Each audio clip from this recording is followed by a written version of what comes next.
안녕하세요. 오늘의 데일리 뉴스레터에 오신 것을 환영합니다. 1. 한국의 새로운 계획. 2. KF-21의 갑작스러운 실종. 3. 파괴할 수 없는 무기가 등장했습니다. 한번 진실을 알아봅시다. 얼마 전 KF-21이 마침내 초음속 비행에 성공했습니다. 이것으로 블럭 1 개발 완료를 정말 코앞에 두게 되었습니다. KF-21은 블럭 2와 KF-XX 등 또 다른 단계로 진화할 준비를 마친 셈인데요. KF-21의 개발진은 그동안 계획 검토 단계로만 존재하던 다양한 파생형의 개발에 본격적으로 대비하기 시작했다고 합니다. KF-21의 파생형 후보 중에서 가장 빠르게 만들 수 있고 또 가장 한국군에 필요한 것은 뭐니뭐니 해도 전자전기죠. 전자전의 핵심이 되는 이사 레이더를 만든 하나가 최근 레이더 기술을 응용한 반도체 개발에 나서겠다고 밝혔습니다. 이를 통해 KF-21 전자전기와 KF-21 블럭 1을 동시에 대비하고 더 나아가 다른 군사적 목적으로도 활용할 계획이라고 하는데요. 한화의 신기술을 KF-21에 적용하면 현존 최강이라고 일컬어지는 미국의 F-22와 맞붙어도 성능 우위를 점할 수 있다는 시뮬레이션 결과가 공개되기도 했습니다. 자세한 소식을 함께 알아보겠습니다.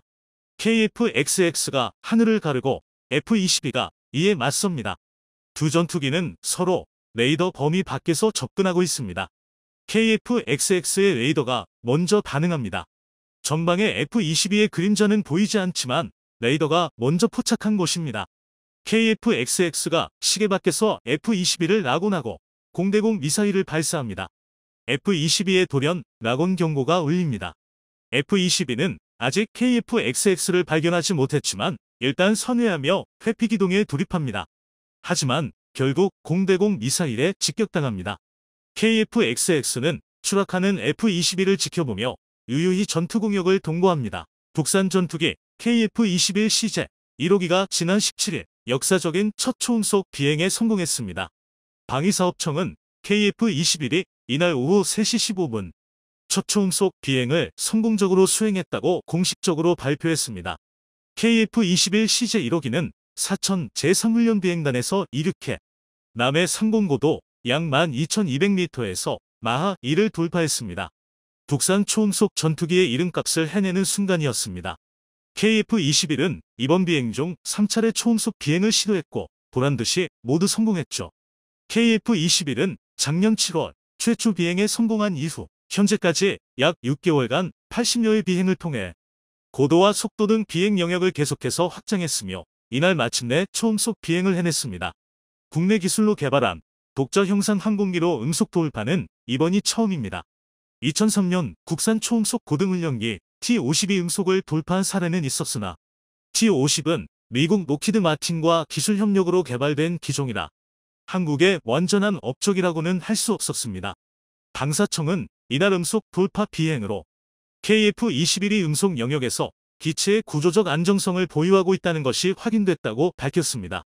항공기가 음속을 돌파할 때 공기 저항으로 인해 날개등 기체에 충격파가 발생하고 주변 공기 흐름이 불안정해져 항공기 구조 건전성에 중대한 영향을 미칠 수 있습니다. 하지만 이를 견뎌낼 수 있는 내구성을 갖춰야만 현대의 공중전 전장에 비로소 발을 들일 수 있습니다. 외부 전문가들도 KF-21이 첫 비행 후 현재까지 시험 비행이 순항하는 것으로 평가했습니다. 한국국방연구원의 이주형 책임연구위원은 KF-21 시험 비행 일정이 상당히 빡빡하게 잡힌 것으로 아는데 초음속 비행까지 차질 없이 진행된 것으로 보인다고 말했습니다. 방사청은 2026년 2월까지 2000여 회 시험 비행을 완료한다는 목표로 개발 일정을 추진하고 있죠. 앞서 이달 5일 CJ-3호기가 첫 비행에 성공했고 CJ-4에서 6호기는 지상시험과 비행시험 준비를 마친 후 올해 상반기에 순차적으로 비행시험에 투입됩니다. KF-21의 시제기들은 테스트 영역이 다를 뿐 기체 특성은 대부분 동일하기 때문에 1호기와 마찬가지로 대부분 초음속 돌파에 성공할 수 있을 것으로 보이는데요. 앞으로 KF-21은 초음속 영역에서의 고도 속도도 더욱 높여나가면서 비행 안정성을 검증해 이를 체계 가발에 지속 반영할 계획입니다. 다음 과제는 잠정 전투용 적합 판정입니다. 앞서 밝혀진 바에 따르면 카이와 방사청은 올해 하반기 무장 분리 및 발사 테스트를 진행해 KF-21이 전투 임무에 적합한 성능을 갖췄는지 확인할 예정입니다. 여기까지 완료되면 KF-21은 블록 1 단계에서 계획했던 성능을 모두 갖추게 됩니다. 타이와 방사청에게는 예산이라는 문제도 있기 때문에 내년에도 충분한 예산을 무리 없이 받아내기 위해 시험평가 일정에 박차를 가하고 있습니다. 시험평가가 완료된다는 것은 곧 초도 물량 양산에 들어간다는 의미가 되므로 예산 역시 큰 폭으로 늘어나야만 하기 때문이죠. 올해 KF-21 프로젝트에 배정된 예산은 761억. 하지만 초도 물량 40대 양산을 위해서는 대략 1조 원 정도의 예산이 필요합니다. 이에 대비하기 위해 카이와 방사청은 올해 11월까지 시험평가를 완료하겠다는 목표를 밝혔습니다. 이렇게 되면 내년부터는 KF-21을 기반으로 한 다양한 파생경에 대한 연구를 본격적으로 만나볼 수 있게 될 텐데요. KF-21에 탑재된 국산 이사 레이더를 제작한 한화가 가장 먼저 여기에 뛰어들었습니다. 한화가 군사 목적으로 사용할 수 있는 전력반도체 사업에 진출하겠다고 공식적으로 밝힌 것입니다. 전력반도체는 각종 전자기기에서 필요로 하는 형태로 전기를 변환하거나 증폭하는 역할을 하는 반도체입니다. 한화가 전력반도체에 뛰어드는 건 이번이 처음으로 국방, 항공, 우주 등 산업에 활용할 수 있는 고출력 제품 개발을 목표로 한다고 밝혔는데요. 현재 한화는 그룹 주도로 반도체 내재화를 꾀하고 있어 한화솔루션 등 그룹 계열사들이 반도체 장비 업체 등과 협력 방안을 타진했습니다. 한화는 자체 개발뿐만 아니라 인수합병까지 다양한 가능성을 열어놓고 있죠. 한화가 고른 아이템은 질화 갈륨을 이용한 차세대 전력 반도체가 유력한 것으로 전해졌습니다. 질화 갈륨은 현 반도체 소자로 널리 쓰이는 실리콘 대비 최대 3배 높은 전압을 견딜 수 있어서 고전압 동작에 유리합니다. 그래서 고출력을 요구하는 군사용 레이더, 고주파용 통신 시스템, 전기자동차용 전력 시스템 등에서 필수인데요. 그래서 안보와 밀접한 관계가 있는 것으로 판단되어 전략물자로 관리받고 있습니다. 한화는 군사적 산업적 활용도가 높은 만큼 차세대 성장 동력으로 다인 전력 반도체를 지목하고 질화 갈륨 기반의 전력 증폭 소자 상용화를 목표로 하고 있습니다. 그 전까지 군사용 질화 갈륨 전력 반도체는 미국과 일본 반도체 업체만 보유하고 있었습니다. 그런데 글로벌 기술 패권 경쟁이 심화하고 코로나19 이후 자국 우선주의 경향이 강해지면서 반도체는 안보 자산이 되어버렸습니다.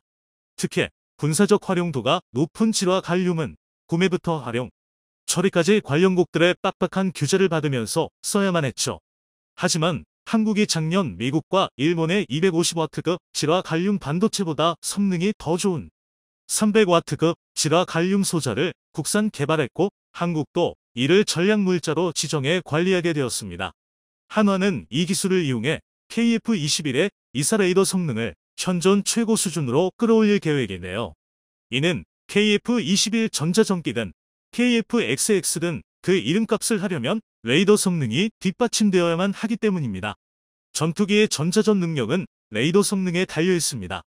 레이더를 통해 적 대공 무기의 주파수를 수집하고 마찬가지로 레이더를 통해 방해 전파를 방사해 적 레이더를 무력화할 수 있기 때문입니다.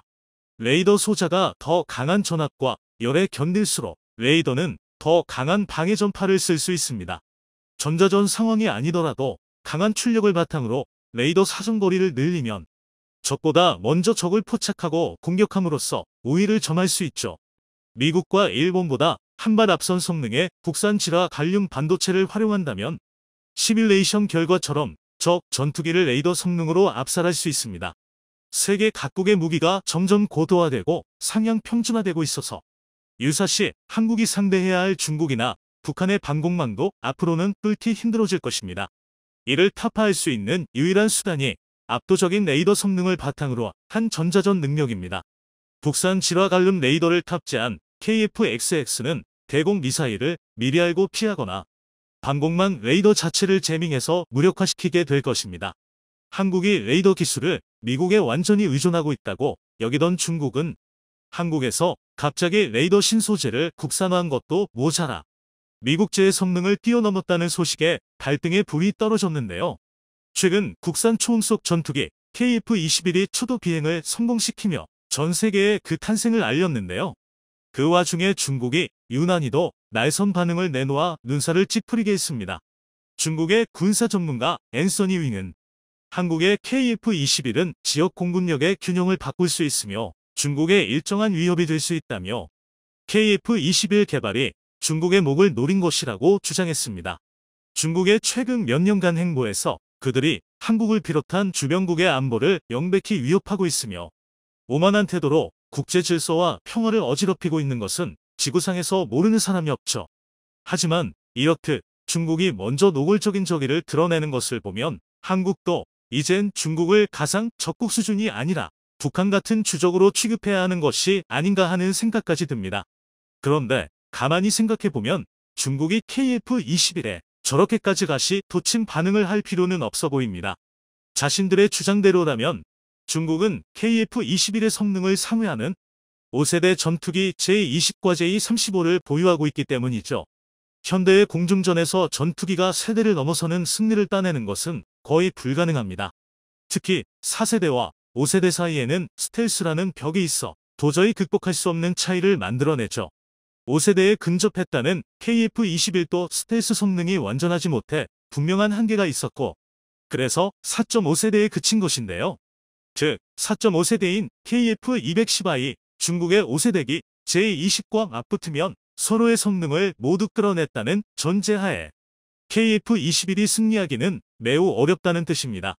그러니 한국이 도입한 5세대기 F-35A를 겨냥해 비난한다면 모를까. 어차피 자신들이 우위에 있는 기술에 대해서 저런 반응을 내놓을 이유가 뭔지 잘 와닿지 않죠. 사실 중국이 두려워하는 것은 KF-21 그 자체가 아닙니다. KF-21을 도입한 한국 공군인 것이죠. 중국 인민해방군 공군의 전술기 보유 현황을 살펴보면 총 1647대나 되는 전술기 중에서 실전 배치된 5세대기 제20은 50대에 불과합니다. 총 전술기 전력의 단 3%만이 5세대고 30% 이상은 4세대에 머물러 있습니다. 중국 공군이 공중작전을 펼치게 되면 성능이 떨어지는 5세대 미만의 기종을 중심으로 진행해야 하는 경우가 절대 다수라는 것이죠. 반면 한국 공군은 현재 운용 중인 5세대기 F-35A 40대, 20대를 추가 도입하고 함재기용 F-35B 20대 역시 도입 계획이 있습니다. 그리고 KF-21이 양산되면 블록 A 40대, 블록 A 80대를 생산해 노후화된 F-16, F-5합계 142대를 대체할 것으로 알려져 있습니다. 그리고 F-15K와 KF-16은 4.5세대급으로 성능을 개량하는 사업이 진행되고 있죠.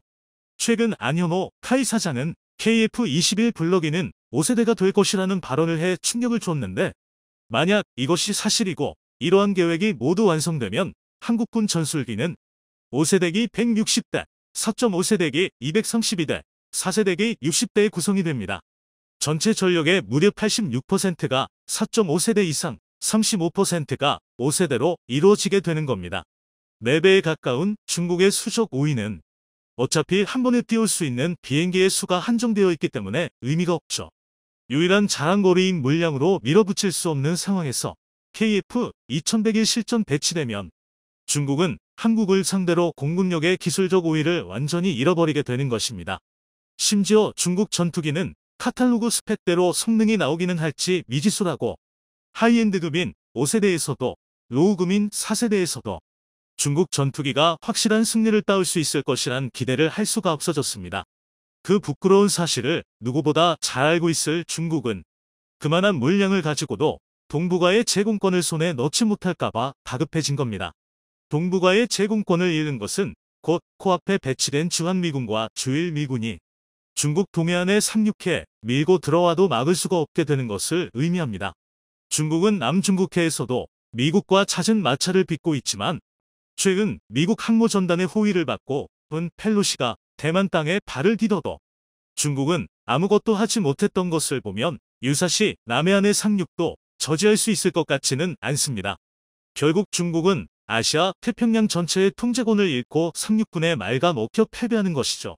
그리고 KF-21은 이러한 예측을 현실 만들 수 있는 생산 능력까지 갖추고 있는데요.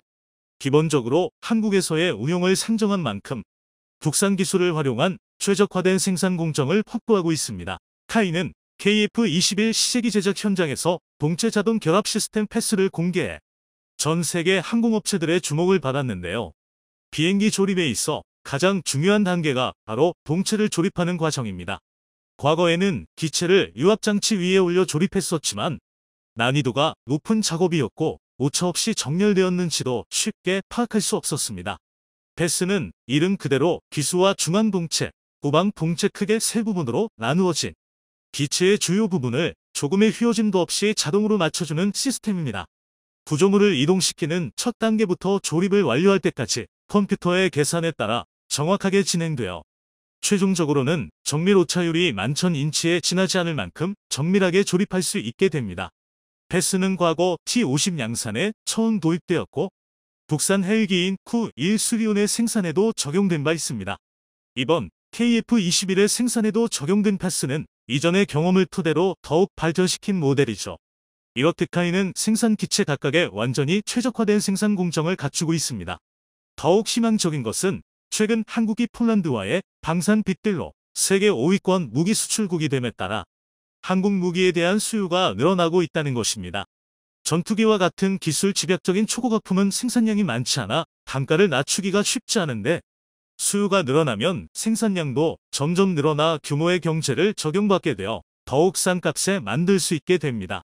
이번에 FA-50을 사간 폴란드도 KF-21 사업을 예의주시하고 있다고 밝혔고 타이 역시 KF-21의 블럭 2부터는 인니가 아닌 다른 나라와 협력할 수 있으며 폴란드도 그 후보라고 밝혔죠. FA-50을 사간 국가가 한둘이 아닌 만큼 이들 역시 추후 KF-21의 잠재 고객입니다. KF-21이 배치되고 성능이 증명되면 무기를 자체 생산할 능력이 없는 많은 나라가 주력 미들 로우급 전투기로 KF-21을 선택할 가능성이 릅니다. 그리고 이것이야말로 중국이 절대로 따라할 수 없는 부분인데요. 중국산 무기는 해외에서 인기가 전혀 없기 때문입니다. 전투기는 한국가의 과학기술력과 공급력의 상징입니다. 어떤 나라의 전투기를 구입한다는 것은 유사시 공급국가와 동맹 및 전략적 관계를 강화한다는 의미를 담고 있죠.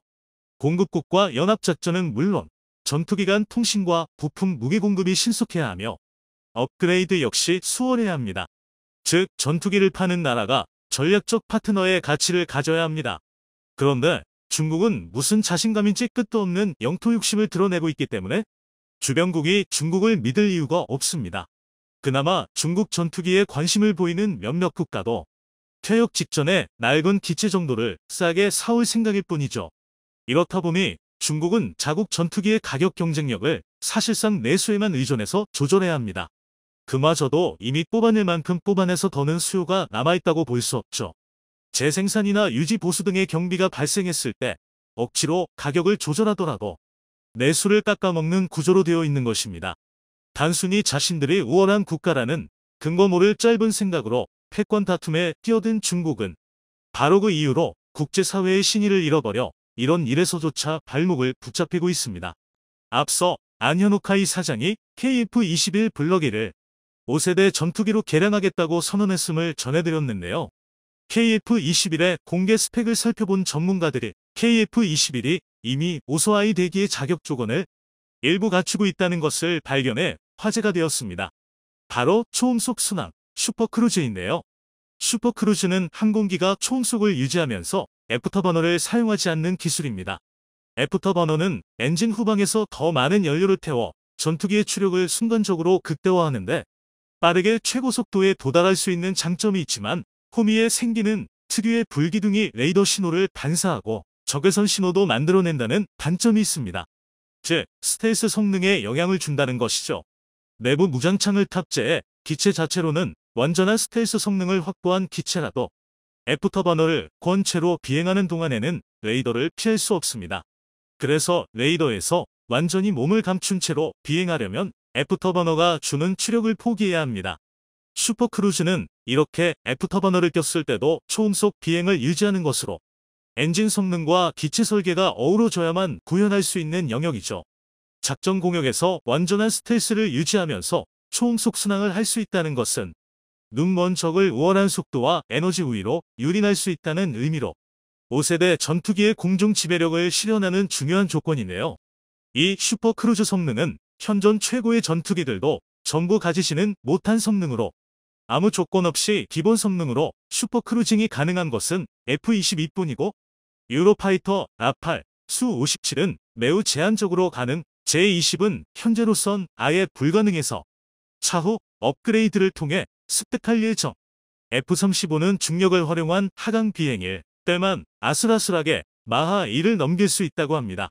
그런데 전문가들이 KF-21의 인면 하중과 추중비를 다른 전투기와 비교한 결과 KF-21이 F-22에 가장 근접해 슈퍼크루즈 역시 무리 없이 가능할 것이라고 분석했는데요. 이는 KF-21이 차후 개량해서 내부 무장창만 실현한다면 완벽한 스텔스 성능을 확보할 수 있다는 것이고 5세대기로 탈바꿈하는 가장 큰 기술적 문턱을 이미 넘어서 있다는 의미였죠. 안현호 카이 사장의 블럭 이 5세대 발언은 상당히 충격적이었지만 믿는 구석이 아예 없는 건 아니었던 것입니다. 한때 제대로 된 비행기 하나, 배 한 척이 없어 한이 맺혔던 한국은 이제는 공산권 전체를 에워싸고 칼끝을 겨누는 민주주의의 병기창으로 변모했습니다. 얼마 전 레이더로 한국의 영공을 훔쳐보던 중국과 북한은 눈을 의심케 하는 장면을 포착했습니다.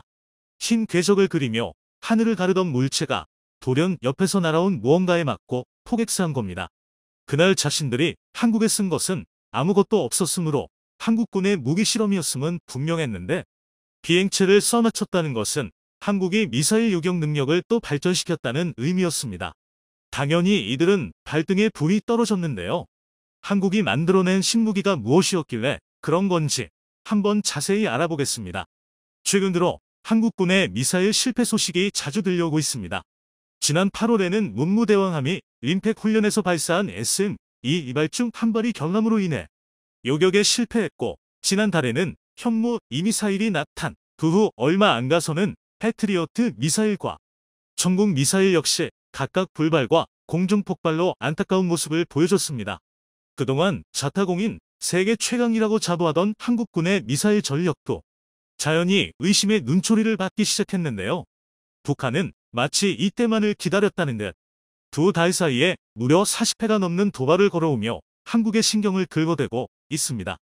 한편 문무대왕함의 SM-2가 요격에 실패한 원인에 대한 조사 결과도 얼마 전 공개되었는데 그 내용이 한국으로서는 억울하기 짝이 없었습니다. 한국은 과거 미사일을 표적에 유도하는 일루미네이터를 미국에서 도입해서 탑재했는데 그 부품이 현재 거의 절반 가까이 단종되어 여태까지 함정끼리 부품을 돌려막으면서 버텨왔다는 사실이 밝혀진 겁니다. 위기감을 느낀 한국은 분골쇄신의 각오를 다졌습니다. 육해공 미사일 체계 정보를 재정비하기로 한 것인데요. 이런 문제가 터졌을 때 늘 그랬듯이 핵심은 국산화였습니다. 그 첫 행보는 한국형 사드 LSAM의 요격 실험을 최초로 성공시킨 것이었습니다. 지난 2월 비행시험에 이어 요격 실험까지 성공한 LSAM은 이제 사실상 양산 수순만을 남겨두게 되었는데요. 무사히 양산 배치되면 현재 40에서 150km 고도의 미사일을 요격하는 역할을 맡고 있는 사드의 역할을 대신해줄 수 있을 것으로 예상됩니다. 원래 군에서는 2024년 말까지 체계 개발을 완료하고 2026년까지 LSAM의 실전 배치를 마칠 방침이라고 밝혔습니다.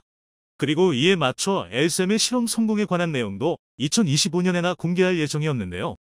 전쟁으로 국제 정세가 요동치고 북한의 도발이 계속 이어지는 상황이 되자 이례적으로 스케줄을 앞당겨 실험의 성과를 조기 공개하기로 했다고 합니다.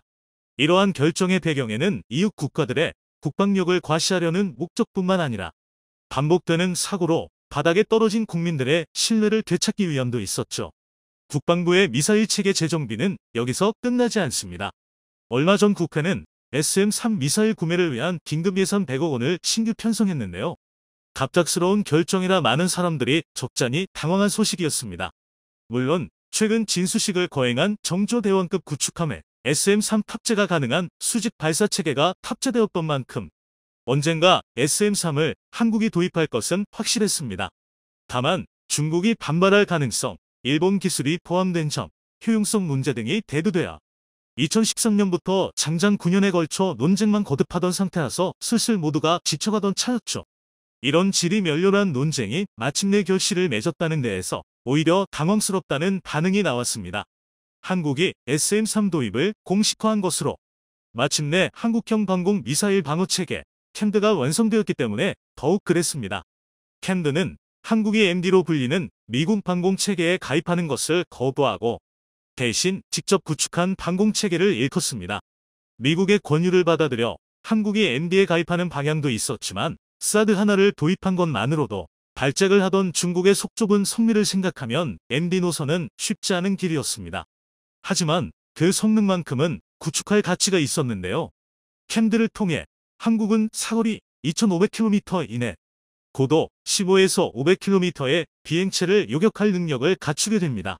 사거리 20km 이내 고도 15에서 40km는 M-SEMI 혹은 천궁이로 불리는 체계가 요격하고 사거리 200km 이내 고도 40에서 150km까지는 현재 사드가 앞으로는 LSM이 커버하게 됩니다. 그리고 LSM과 일부 범위를 중첩시켜 사거리 2500km 이내 고도 70에서 500km까지를 이번에 도입하는 SM-3이 담당하게 됩니다. 이러한 미사일 방공체계는 북한을 맞대고 있고 물 건너에 중국이 있는 한국에게 특히 효율적인 무기체계이며 그만큼 매우 중요합니다. 북한은 물론 중국 본토 전역까지 사정권에 넣을 수 있기 때문이죠. 그리고 우크라이나가 러시아를 상대하며 미사일 방공이라는 개념이 실제로 작동하고 얼마나 중요한지까지도 보여줬기 때문에 한국이 이번에 달성한 성과는 더욱 환영받을 만했던 것입니다. 그리고 이번에 LSM이 성공함으로써 한국은 캠드를 완전히 국산화하는 가능성도 엿볼 수 있게 되었습니다. SM-3의 경우 최대 요격고도 500km라는 압도적인 성능을 자랑하지만 앞서 언급한 여러 가지 문제점으로 인해 운용하는 데에 제약이 적지 않습니다. 하지만 이런 문제점들은 같은 성능의 국산 무기라면 발생하지 않습니다. 실제로 작년에 국방과학연구소는 이러한 논의를 진행했던 적이 있었고 LSM 기술을 토대로 THAD 동급체계는 2029년, SM-3 동급체계는 2036년이면 국내 생산이 가능하다고 국방부에 보고했습니다. 그리고 현재 사드의 요격고도 일부 구간을 대체할 수 있는 LSM이 완성된 만큼 앞으로는 그 개량만 거치면 되므로 캠드의 국산화는 박차를 가할 전망입니다. 만약 캠드가 무사히 국산화를 마친다면 한국은 여러 가지 이득을 볼 수 있는데요. 일단 주변국과의 외교적 마찰을 최소화할 수가 있습니다. 그동안 방공체계의 일부를 외산 무기에 의존했던 것 때문에 한국은 외교적으로 상당한 곤혹을 치러야 했습니다. 대표적으로 사드 배치 후 중국이 발작에 가까운 반응을 보여주며 외교 보복까지 가했던 일이 있었고 SM-3 역시 중국이 사드와 똑같은 반발을 할 가능성이 있는 데다가 일본 기술까지 들어가 있어서 무역 분쟁으로 한일 관계가 얼어붙어 있던 기간 동안은 도입 논의조차 할 수 없었습니다. 중국의 경우는 사정거리에 자신들이 포함되는 순간 한국이 미중 관계에 끼어든다며 내정 간섭 등의 빌미를 들이댈 수 있고 일본의 경우는 일본산 무기를 구매함으로써 일본의 군사대국화에 한국이 기여하는 괴상한 모양새가 나올 수 있게 됩니다. 그리고 뒤에서 이들 무기를 한국에 팔면서 팔짱 끼고 바라보고 있는 미국은 손 안 대고 코를 푸는 격이죠. 하지만 한국이 이걸 모두 국산화하면 주변의 어느 나라도 한국의 국방력 강화라는 명목의 딴지를 걸어올 수가 없어집니다. 한국이 챙길 수 있는 또 다른 이득은 의외로 국산화를 했을 경우에 훨씬 적은 비용이 든다는 점입니다. 사드의 경우 한 개 포대를 구성하는 데에 1조 5천억의 비용이 들고 미사일 한 발당 가격이 110억 원 정도입니다. 물론 현재 운용 중인 사드 포대는 부지와 시설만을 한국이 제공하고 나머지 비용을 모두 미군이 부담하고는 있습니다. 하지만 사드의 추가 도입은 잊을만 하면 튀어나오는 화두이며 그때에도 한국이 땅만 내주고 운용할 수 있을지는 알 수 없죠. SM-3의 경우 한 발당 가격이 238억 원으로 탑재되는 한국 함선의 탐지 체계와 통합하는 비용은 별개입니다. 하지만 LSM 기반으로 요격형 탄도탄을 개발하면 한 발당 60억 내외로 만들 수 있고 당연히 통합 비용 같은 건 발생하지 않죠. 미사일은 비대칭 전력이고 단 한 발만 떨어지더라도 일정 수준의 피해를 강요할 수 있습니다. 이런 미사일을 방어하는 입장에서는 가능한 한 많은 미사일을 요격해야만 하므로 당연히 요격탄을 많이 뿌리는 편이 좋습니다. SM-3으로 비교했을 때 LSM 기반 국산 체계라면 거의 4배 많은 요격탄을 뿌릴 수가 있습니다. 가격 차이가 요격 효율로도 이어지는 것이죠. 한국은 이미 이런 국산화 전략으로 상당한 성과를 거두기도 했습니다.